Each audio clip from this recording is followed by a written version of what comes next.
So one of the first things that we need to make sure we do before we get in live action with a client is we need to get certain things systematized so that you don't have to think about it. And the number one thing that involves is creating templates in your zip forms. So I'm going to share my screen and we're going to just sprint through this so we can cover this together. Now, this is what your zip forms should look like. This is your dashboard. These are all the transactions that either have worked out or haven't worked out or potentials, you name it. But here's the really key thing.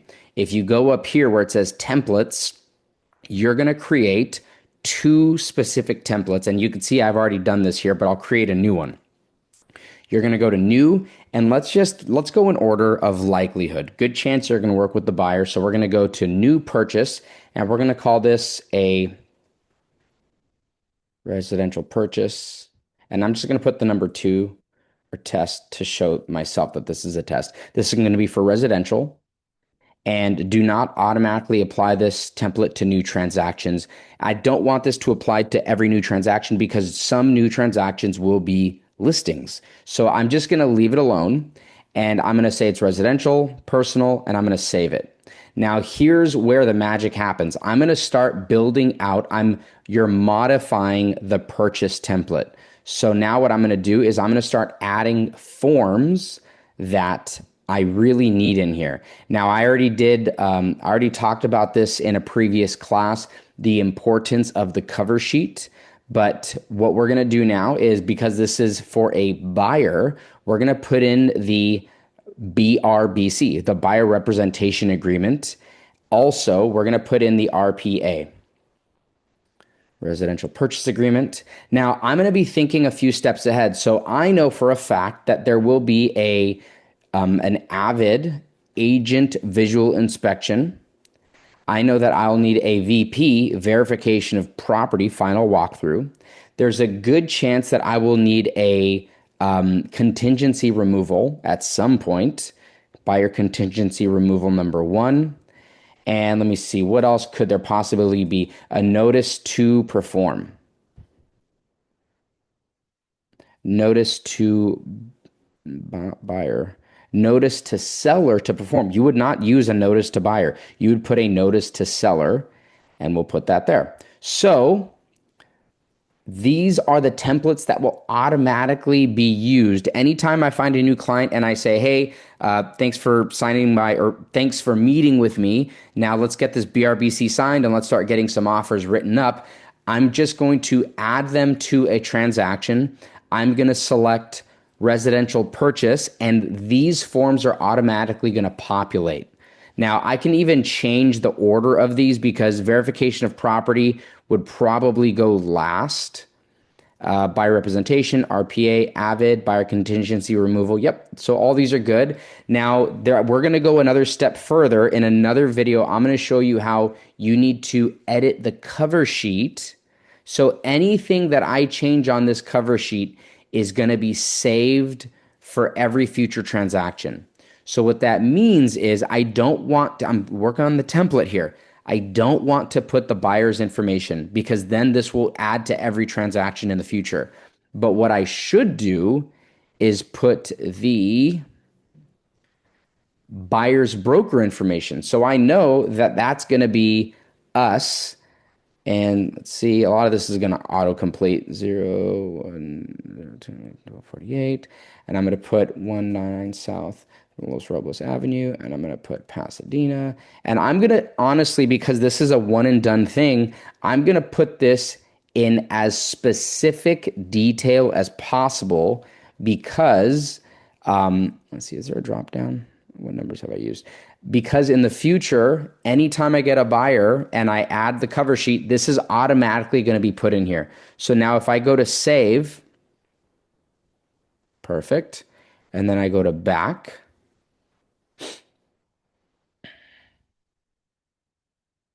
Now, anytime I add this template to a client, the cover sheet is going to look like this. It's going to have the brokerage information there. And it should not come as a surprise that when we are doing the listing template, we are going to fill in the other half of the cover sheet that talks about the seller's brokerage. So, okay, let's leave this alone. Let's go back to the list and let's go back to the templates. And now you're going to be able to see that I have the residential purchase test. And for now, I'm going to delete this because we don't actually need it. And I like to keep mine somewhat clean. But let's take a look at the actual template that I have now. So I have a cover sheet, and watch, I'm willing to bet that in our cover sheet, the buyer's brokerage is totally filled out. Okay, let's see what else we got.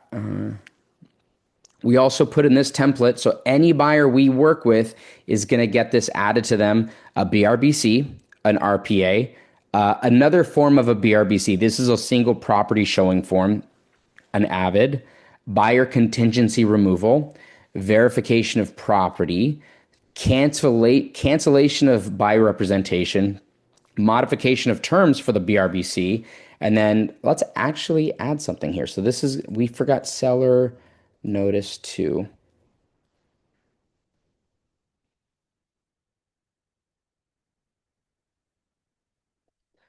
Seller notice to perform.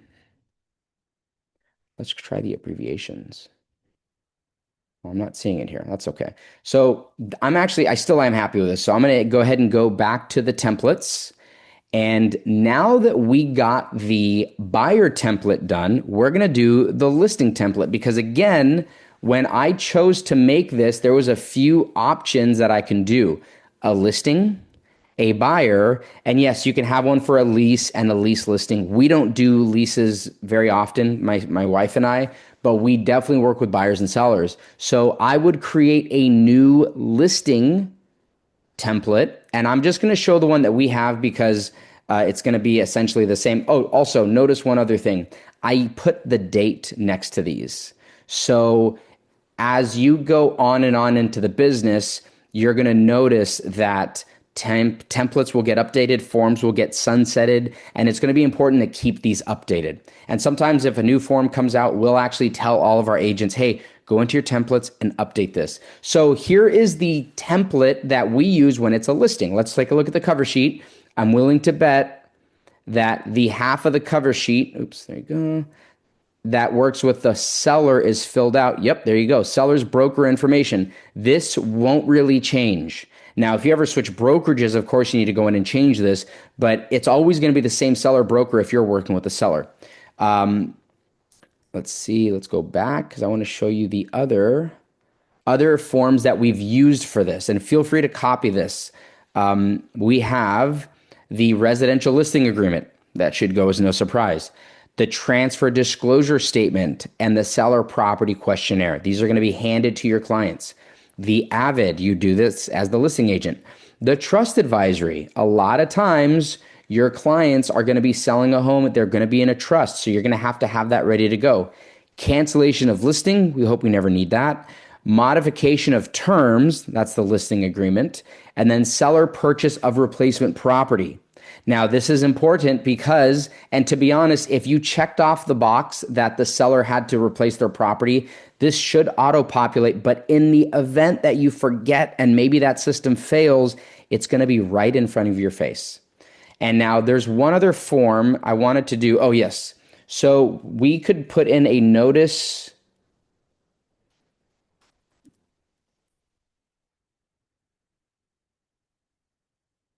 Notice to buyer to perform. Because again, there's a good chance, hey, buyer, your contingency is up. We want to get this done. Let's move forward. So there you go. So we're going to add that one just for now. But again, here's the idea behind a template is you're probably not going to need all of these. However, what gets really tough is a client calls you, hey, I want to write that offer. You have an appointment in 3 hours. Shoot, I got to get this together in 2 hours and get it out for DocuSign. Then is not the time I'm going to stop share. That is not the time to try to remember all the forms that you're going to need. It's too late. You're under a stress test. This is you building out the templates in advance. So this homework for this session is to go into your zip forms, and I want you to make sure that when you go to templates, you have 2 templates created, one for a residential purchase, aka a buyer, one for a residential listing, AKA a seller. So have those two templates ready to go. Work on the cover sheet. In another session, I'll go into how to make that cover sheet perfect, and I'll see you in our next video.